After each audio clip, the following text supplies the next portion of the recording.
que todos nos gustaría saber qué te motiva a ti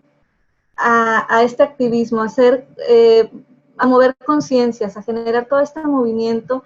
de alguna manera para despertar.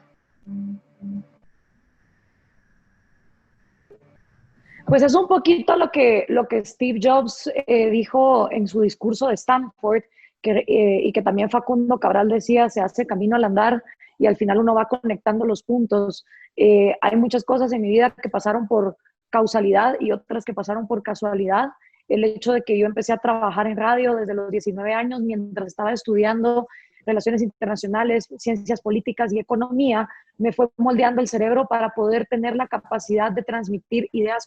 complicadas en un lenguaje sencillo. Y empecé a darme cuenta que lo que yo estaba aprendiendo en la universidad, sobre todo lo que era economía austriaca, que me imagino que aquí muchos de los economistas conocerán la corriente de la economía austriaca, de Ludwig von Mises, de Friedrich Hayek, de Karl Menger, de Henry Hazlitt, que se basa en que la economía no es otra cosa más que acción humana, y es el individuo el centro de la economía, más que hacer esos grandes, digamos, diagramas de econometría complicadísimos, o por donde va más el keynesianismo, que es obviamente la antítesis de la economía austriaca, que va por esa planificación central, viniendo de un país donde realmente el Estado es fallido, porque no ha habido manera en que ninguna planificación gubernamental ha sido más exitosa en Guatemala para sacar a la gente de la pobreza que lo que han sido los guatemaltecos enviando remesas de Estados Unidos de regreso a sus familias, lo que ha sido la economía informal, que es el 70% de la economía en mi país, e incluso el contrabando. Que no es más que libre mercado, pero que obviamente los oligopolios nacionales, a conveniencia, prohíben que haya cierta libertad económica o alguna libertad económica entre México y Guatemala, siendo que en la frontera de Tapachula los guatemaltecos se pueden beneficiar de conseguir productos que son mucho más baratos en México. Entonces, al yo ver todo eso y estar estudiando la corriente de la economía austriaca, me di cuenta que la única manera de empoderar al individuo empieza por hacerlo responsable de sus propias finanzas, de su propio dinero, de que realmente no se trata de si hay que administrar 10 quetzales, 100 quetzales o 1000 quetzales, no importa cuánto sea la cantidad, la cosa está en la buena administración. Y me empecé a dar cuenta que pues mucha gente no tenía acceso a este conocimiento. Luego me fui especializando, viviendo en el exterior, buscándome becas para especializarme en desarrollo internacional, y regresé a Guatemala con mucha más carga informativa, que regresando a la radio a trabajar me dieron la oportunidad de poder explayar esas ideas. Y poco a poco me fueron saliendo más empleos, oportunidades para trabajar desde community manager. Ahí le aprendí mucho a las redes sociales para saber también cómo poder comunicar eficientemente en las redes sociales. Y al fin me voy a España representando a mi país en un Parlamento Iberoamericano de la Juventud, doy un discurso en 2014 que se vuelve viral, y prácticamente todo el trabajo que venía haciendo en Guatemala lo empiezo a hacer a nivel internacional. Y ahí es donde pues yo tomo la decisión de decir: esto puede ser un video viral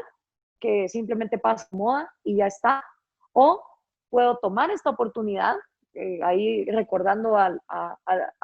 discurso de Steve Jobs, de conectar los puntos y tratar de hacer algo. Porque estas ideas siempre se han sido vistas, no solo en Iberoamérica, han sido ridiculizadas. Cuando Friedrich Hayek escribió El camino a la servidumbre, advirtiendo sobre el peligro de los totalitarismos, de los fascismos, nadie le hizo caso. Años después le dieron el Premio Nobel de Economía, en los años 70. También cuando George Orwell escribió la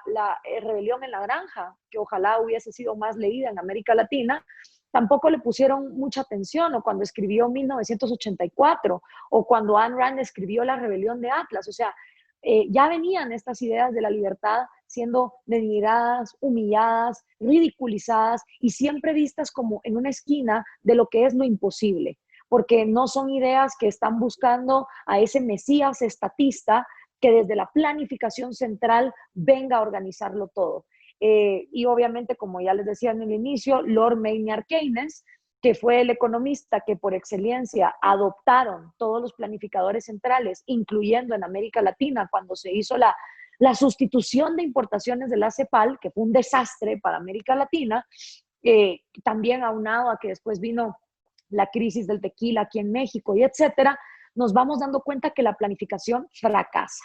Pero no solo fracasa la planificación central de quienes de manera obsesionada quieren controlar esa acción humana en la economía, sino que también fracasan las derechas mercantilistas y oligárquicas que a la hora de privatizar solo privatizan para ellos y los suyos, impidiendo que realmente haya un libre mercado total. Entonces yo empecé a ver este péndulo que empezó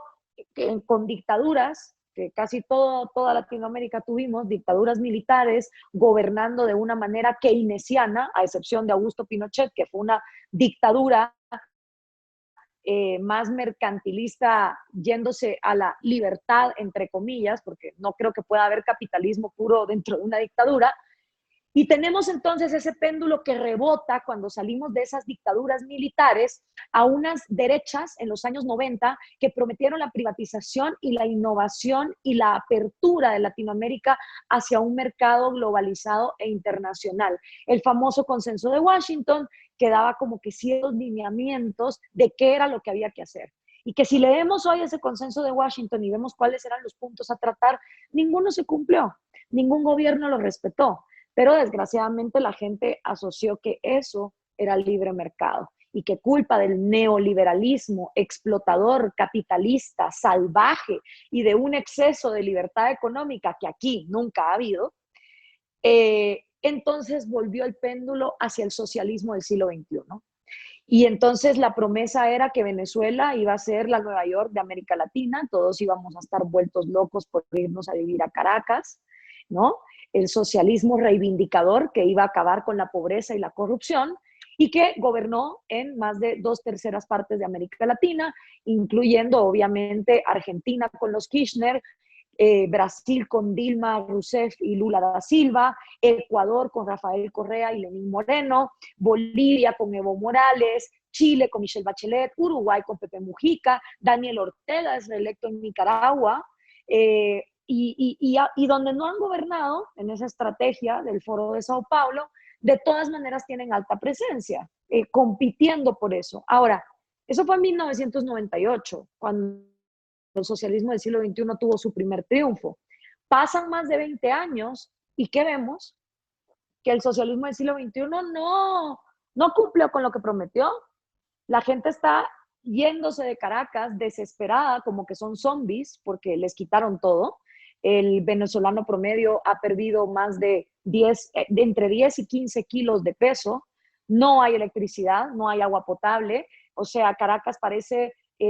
la ciudad de la antigua Roma cuando fue devastada por los bárbaros. Se nota que fue un lugar muy grande y con mucha prosperidad y que ahora está en las ruinas. Entonces, después de más de 20 años de socialismo del siglo XXI, donde no vemos a la gente mudándose a Bolivia, a Venezuela, a Nicaragua, sino que como siempre los latinoamericanos escogen proyectos colectivistas y cuando arruinan sus países, lo que mejor tienden a resolver es o a mudarse a Estados Unidos, arriesgando la vida,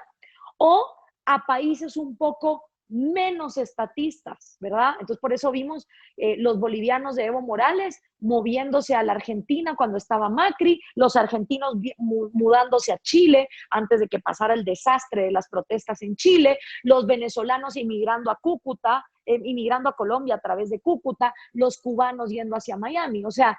se nota que este colectivismo no funciona. Incluso las caravanas hondureñas, en lugar de irse a la vecina Nicaragua, donde había socialismo, querían irse para Estados Unidos. Entonces, cuando uno analiza este péndulo cruel, porque cada vez que el péndulo rebota, se multiplica la pobreza, se multiplica la desigualdad, la injusticia, a mí por lo menos en todo lo que he investigado y he estudiado, no me queda la menor duda que la única forma de quebrantar con ese péndulo es con una separación absoluta entre economía y gobierno, donde el burócrata no sea el que con su dedo mágico decide quién comercia y quién no, quién construye el puerto, quién construye la carretera, porque en cada una de esas concesiones donde el burócrata decide lo que se hace con dinero ajeno, porque ojalá fuera el dinero propio, pero siempre es el dinero ajeno, es donde entonces existe la corrupción.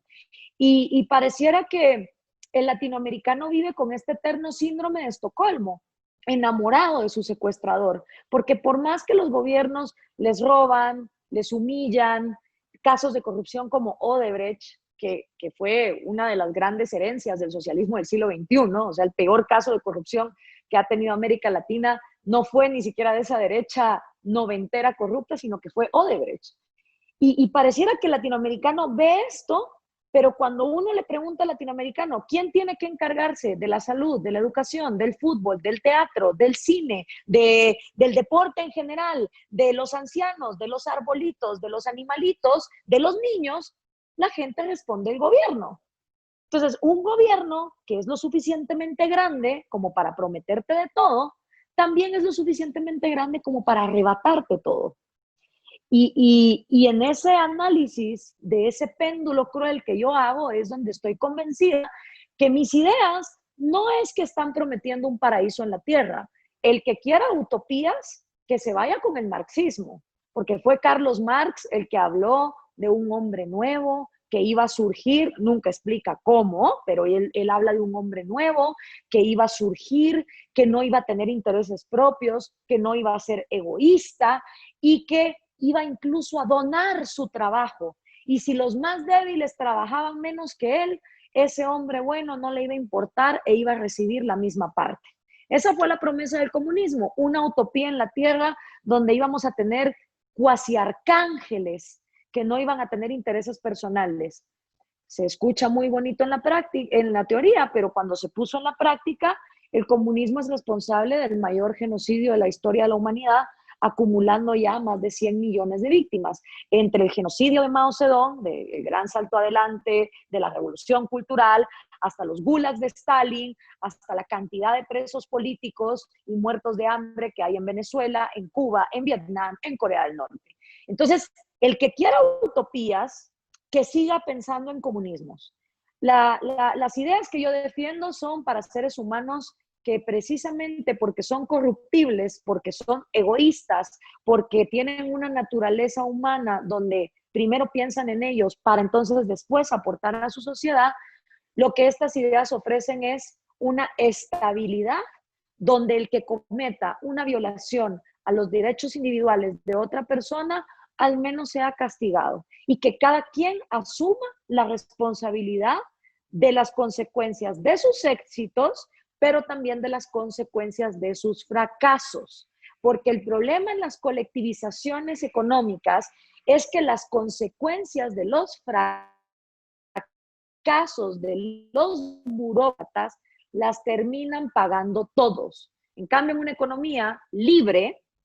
un empresario arriesga y cuando pierde, no es la sociedad la que pierde, es ese individuo el que asume el costo. Ahora bien, también, y con esto cierro, dentro de estas ideas libertarias caben todos. La libertad también es tu libertad de no querer participar en el mercado si no te da la gana. Si existe gente que cree que la propiedad privada es mezquina,